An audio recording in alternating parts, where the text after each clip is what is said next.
This group will probably be dirty from coffee oil. So the best way to clean it is to use a nylon scrubbing pad. Take some of your hot water with cleaner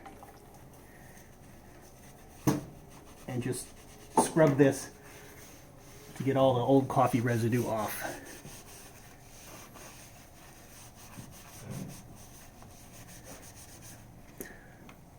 Same with, if there's a lot of coffee residue ended up on this collar, you could put the collar into the cleaner also to soak while you do the rest of the work.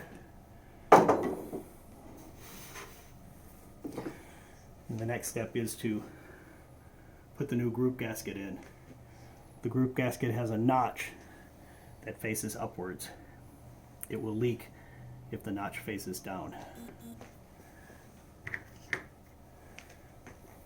We use a little bit of lubrication on the gasket. We recommend Moly Coat from Dow 111. It's a silicone grease.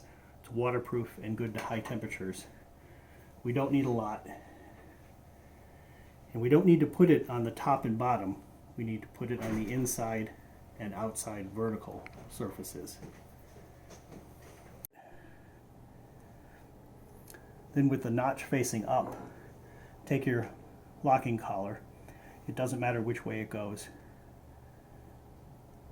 Slip the gasket inside the collar first. Then bring it up onto the group. We don't want to press it all the way up yet. We just want to get the screws started.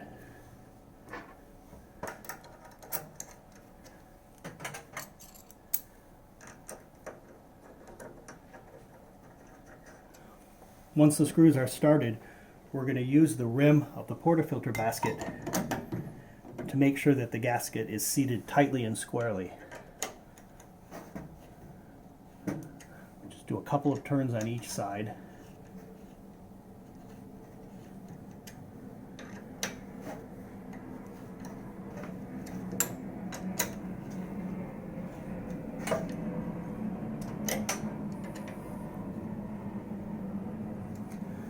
You can often just push the gasket in with your fingers if everything is clean. If you use this process using the portafilter, you'll always have the seal perfectly seated.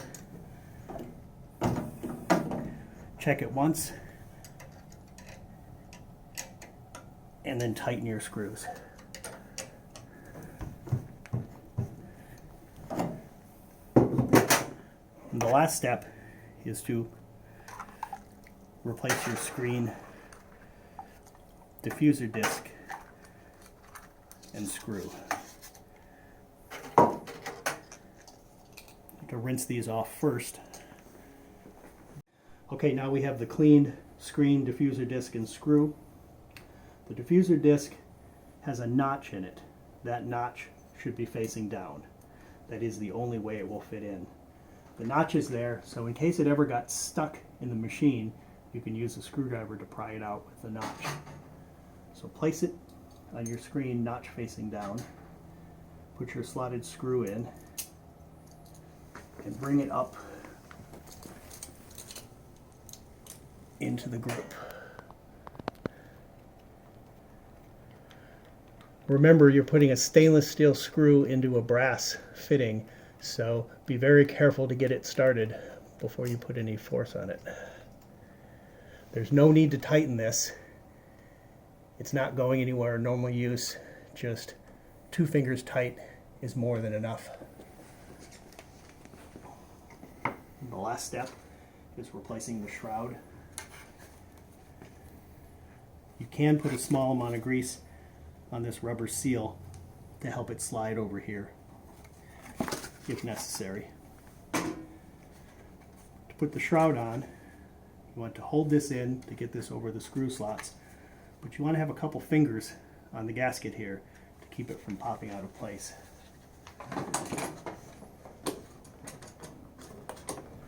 So get the gasket seated first.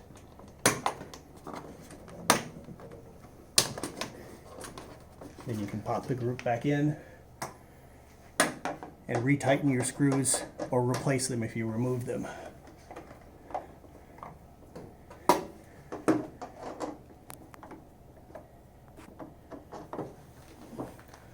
One more check to make sure we're tight,